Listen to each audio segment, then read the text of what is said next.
Colorectal cancer, colon ക്യാൻസറും rectal ക്യാൻസറും, അതിന് 3 ട്രീറ്റ്മെൻറ്റാണ് പ്രധാനമായിട്ടുള്ളത്.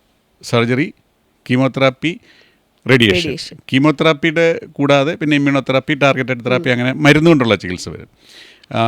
Colon cancer എടുത്തു കഴിഞ്ഞാൽ പ്രധാനമായിട്ടും സർജറി, കീമോതെറാപ്പി ആൻഡ് ടാർഗറ്റഡ് അല്ല ഇമ്മ്യൂണോതെറാപ്പി, അത്രയാണ് പ്രധാനമായിട്ടും വരിക. റെക്ടൽ ക്യാൻസർ എടുത്തു കഴിഞ്ഞാൽ റേഡിയേഷൻ ഒരു പ്രധാന റോളുണ്ട്. അവിടെ മിക്കവാറും ഉള്ള എല്ലാ ഇതിലും റേഡിയേഷനും സർജറിയും കീമോതെറാപ്പിയും ഒരുമിച്ച് വരും. ഒരുമിച്ച് എന്ന് പറഞ്ഞാൽ സീക്വൻഷ്യൽ, ഓരോന്ന് കഴിഞ്ഞ് ഓരോന്നോ അല്ലെങ്കിൽ 10 ഒരുമിച്ചോ ആയിരിക്കും പ്രധാനമായിട്ടും ചികിത്സയായിട്ട് വരിക. ഓക്കെ, ഇപ്പം ഇതിൽ നമ്മൾ കീമോതെറാപ്പി, റേഡിയേഷൻ, ഇതെന്താണെന്നറിയാം. ഇമ്മ്യൂണോതെറാപ്പി, ടാർഗറ്റഡ് തെറാപ്പി, അതെന്താ? ഈ ടാർഗറ്റഡ് തെറാപ്പി എന്ന് പറഞ്ഞാൽ നമ്മളറിയാലോ, കീമോതെറാപ്പി എന്ന് പറഞ്ഞു കഴിഞ്ഞാൽ കെമിക്കൽ ഉപയോഗിച്ച് ക്യാൻസർ കോശങ്ങളെ കൊല്ലുകയാണ്.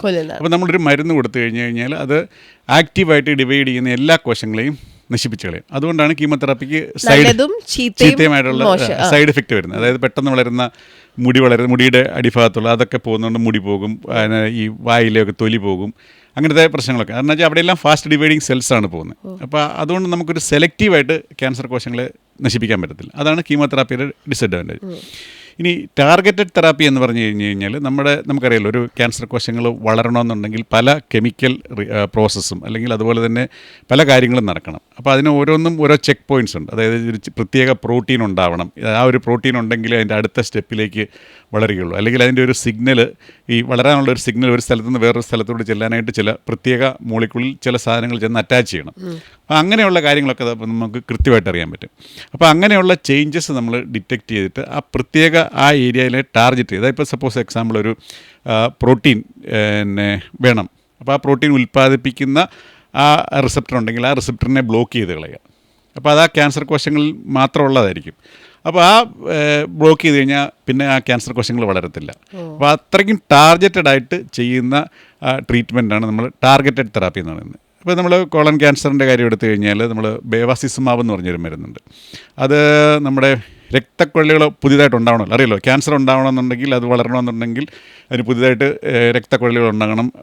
അപ്പോൾ അങ്ങനെ വാസ്കുലാർ എൻഡോത്തീലിയത്തിനെതിരെയുള്ള VEGF എന്ന് പറഞ്ഞ വാസ്കുലാർ എൻഡോത്തീലിയൽ ഗ്രോത്ത് ഫാക്ടർ എന്ന് പറഞ്ഞാൽ ആ ഗ്രോത്ത് ഫാക്ടറിനെതിരെ, ആ റിസപ്റ്ററിനെതിരെ ഉള്ള ഒരു മരുന്നാണ് ഈ ബേവാസിസുമാബ് എന്ന് പറയുന്നത്. അപ്പോൾ അത് ബ്ലോക്ക് ചെയ്ത് കഴിഞ്ഞാൽ പിന്നെ അത് മുമ്പോട്ട് വളരില്ല.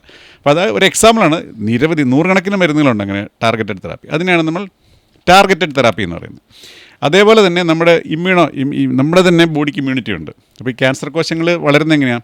പലപ്പോഴും നമ്മുടെ ഈ ഇമ്മ്യൂണിറ്റിക്ക് ഇമാരെ എന്തെങ്കിലുമൊക്കെ കാമഫ്ലേജ് ചെയ്താലും ഇമ്മ്യൂണിറ്റിക്ക് ഡിറ്റക്ട് ചെയ്യാൻ പറ്റത്തില്ല, അല്ലെങ്കിൽ ഇമ്മ്യൂണിറ്റിയുടെ ഇതിൻ്റെ പരിധി വിട്ടായിരിക്കും ഡിവൈഡ് ചെയ്യുന്നത്. അപ്പോൾ അങ്ങനെയുള്ള സാഹചര്യങ്ങൾ വരുമ്പോൾ അത് നമ്മൾ ചില പ്രത്യേക റിസപ്റ്റേഴ്സ് ഉണ്ടോ അല്ലെങ്കിൽ ചേഞ്ചസ് ഉണ്ടോ എന്ന് നോക്കി. ഈസിൽ ഇപ്പോൾ നമ്മൾ ഇമ്മ്യൂണോതെറാപ്പി, കൊളോറക്ടൽ ക്യാൻസറിൻ്റെ ആണെങ്കിൽ നമ്മൾ മൈക്രോ സാറ്റലൈറ്റ് ഇൻസ്റ്റെബിലിറ്റി അങ്ങനെയൊക്കെ പറയുന്ന ചില ചേഞ്ചസ് ഉണ്ട്. അപ്പോൾ അങ്ങനത്തെ ചേഞ്ചസ് ഉണ്ടെങ്കിൽ നമുക്ക് ഒരു പ്രത്യേക തരം മരുന്ന് കൊടുത്തു കഴിഞ്ഞാൽ, പെംബ്രോലിസിമാബ് പോലത്തെയുള്ള മരുന്നുകൾ കൊടുത്തു കഴിഞ്ഞാൽ നമ്മുടെ ഇമ്മ്യൂണിറ്റി തന്നെ ഈ ക്യാൻസർ കോശങ്ങളെ ഡിറ്റക്ട് ചെയ്യും, നശിപ്പിച്ചു കളയും. അപ്പോൾ നമ്മുടെ ശരീരത്തിൻ്റെ തന്നെ ഇമ്മ്യൂണിറ്റി ഉപയോഗിച്ച് ചെയ്യുന്ന ഇതിനാണ് നമ്മൾ ഇമ്മ്യൂണോതെറാപ്പി എന്ന് പറയുന്നത്. ഓക്കെ, അപ്പോൾ ഈ ഇപ്പം നമ്മൾ ഡോക്ടർ പറഞ്ഞ പോലെ കീമോതെറാപ്പി ചെയ്യുമ്പോൾ മുടി പോവുക. ഇപ്പം ആളുകൾ, ഇപ്പോൾ ഫീമെയിൽസിൻ്റെ കേസിലാണെങ്കിൽ ഇപ്പോൾ ബ്രസ്റ്റ് ക്യാൻസർ ഒക്കെ വരുമ്പോൾ മിക്കവാറും അമ്മമാരൊക്കെ അത് പുറത്ത് പറയാത്ത ഒരു കാരണം ഇത് വളരെ വിസിബിളാണ്. ഇങ്ങനെ ഒരു ട്രീറ്റ്മെൻറ്റിലാണ് ആൾ എന്നുള്ളത് വളരെ വിസിബിളാണ് എന്നുള്ളതുകൊണ്ടാണ്. അപ്പോൾ എന്തുകൊണ്ടാണ് നമ്മൾ ടാർഗറ്റഡ് തെറാപ്പി ഒന്നും അത്രയ്ക്ക് അങ്ങ്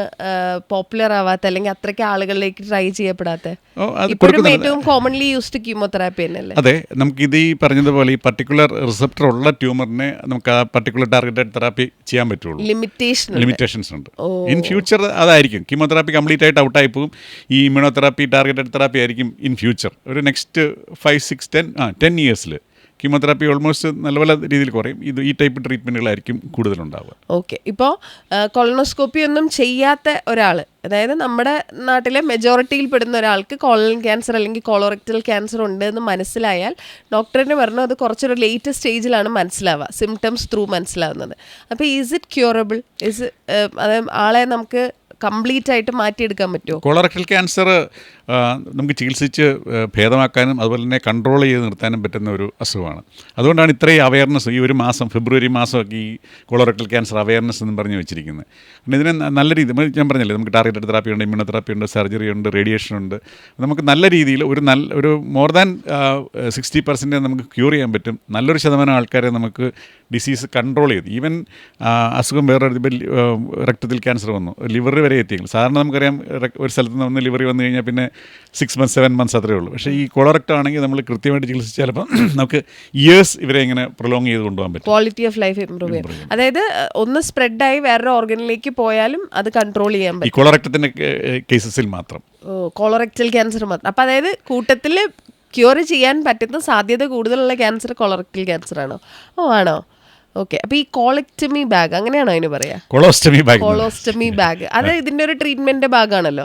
അതും കൊണ്ടും ജീവിക്കുന്ന ആളുകളുണ്ടല്ലോ. അപ്പോൾ can they lead A normal life like normal other human beings? പിന്നെ എത്രയോ ആൾക്കാർ നമ്മളിപ്പം ഏത് പ്രൊഫഷൻ എടുത്താലും അത് അവിടെ നോർമലായിട്ട് ജീവിക്കുന്നു. ഇപ്പം നമ്മൾ ഏറ്റവും പറയണമെന്ന് വെച്ചാൽ നമ്മളിപ്പം ഓരോ മതത്തിൻ്റെ പുരോഹിതന്മാർ അവരാണല്ലോ ഏറ്റവും നീറ്റ് ആൻഡ് ക്ലീൻ ആയിട്ടൊക്കെ കാര്യങ്ങൾ ചെയ്യണമെന്ന് പറഞ്ഞു.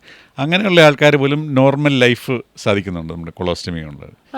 എന്ന് വെച്ചാൽ എല്ലാം ഇപ്പം നമുക്ക് കൊളോസ്റ്റമി വളരെ കുറച്ച് ആൾക്കാർക്കേ ആവശ്യം വരുള്ളൂ. ചില സെലക്റ്റഡ് കേസസിൽ നമുക്ക് ആവശ്യം വരും. അങ്ങനെയുള്ളവർക്കും നോർമൽ ലൈഫ് സാധ്യമാണ്. അപ്പോൾ വാട്ട് ഈസ് ദറ്റ് കേസ്? എപ്പോഴാണ് നമുക്കത് ആവശ്യം വരിക? ഇതെന്ന് പറഞ്ഞു കഴിഞ്ഞാൽ നമ്മുടെ മലദ്വാരത്തിൻ്റെ ഏറ്റവും അവസാനത്തെ 3 സെൻറ്റിമീറ്ററിലാണ് ഇത് നമ്മുടെ ഈ സെൻസേഷൻ നമ്മൾ കൺട്രോൾ ചെയ്യുന്നത്. നമ്മൾ വരുന്നത് ഗ്യാസ് ആണോ വെള്ളമാണോ എന്നുള്ള കാര്യങ്ങളൊക്കെ നമ്മൾ ഐഡൻറ്റിഫൈ ചെയ്ത് പോകുന്നത്. അപ്പോൾ ആ 3 സെൻറ്റിമീറ്ററിന് അടുത്തുള്ള നമുക്കറിയാമല്ലോ ഏത് ക്യാൻസറിനും കട്ട് ചെയ്ത് മാറ്റുന്നെങ്കിൽ ട്യൂമറിൽ നിന്നും ഒരു 1 സെൻറ്റിമീറ്ററെങ്കിലും ദൂരെ മാറി കട്ട് ചെയ്യണം. അപ്പോൾ അങ്ങനെ കട്ട് ചെയ്ത് വരുമ്പോൾ ഏറ്റവും ലോവറായിട്ട് വരുമ്പോൾ ഈ 3 സെൻറ്റിമീറ്റർ നമുക്ക് കീപ്പ് ചെയ്യാൻ പറ്റുമെങ്കിൽ നമുക്ക് തിരിച്ചു പിടിപ്പിക്കാൻ പറ്റും. അപ്പോൾ അങ്ങനെ ഏറ്റവും ഡിസ്റ്റലായിട്ടുള്ള ആൾക്കാർക്ക് ഇവിടെ ട്യൂമർ വരുമ്പോൾ മാത്രമാണ് ഇപ്പോൾ കൊളോസ്റ്റമി വേണ്ടി വരിക. പണ്ടൊക്കെ അത്രയും പറ്റത്തില്ലായിരുന്നു. ഇപ്പോൾ ഒത്തിരി ടെക്നിക്കുണ്ട്. നമുക്ക് സർജിക്കൽ ഇമ്പ്രൂവ്മെൻ്റ് ഉണ്ട്. നമുക്ക് സ്റ്റേപ്ലേഴ്സ് അവൈലബിൾ ആണ്. എത്ര താഴെ വേണമെങ്കിലും നമുക്കത് കൂട്ടിപ്പിടിപ്പിക്കാൻ പറ്റും. പക്ഷേ ഈ ഡിസ്റ്റൽ 3 സെൻറ്റിമീറ്റർ എങ്കിലും നമുക്ക് ബാക്കി കിട്ടണം. അവിടെ നമുക്ക് കിട്ടിയില്ലെങ്കിൽ നമുക്കിത് പിടിപ്പിക്കാം ഇപ്പോൾ എവിടെ വേണമെങ്കിലും പിടിപ്പിക്കാം. പക്ഷേ അതുകൊണ്ട് യൂസ് ഇല്ല, കാരണം കൺട്രോൾ കിട്ടത്തില്ല. അപ്പോൾ അങ്ങനെയുള്ളവർക്ക് മാത്രമേ ഇപ്പോൾ നമുക്ക് കൊളോസ്റ്റമി ആവശ്യമായി വരാറുള്ളൂ. ഓക്കെ, ശരി.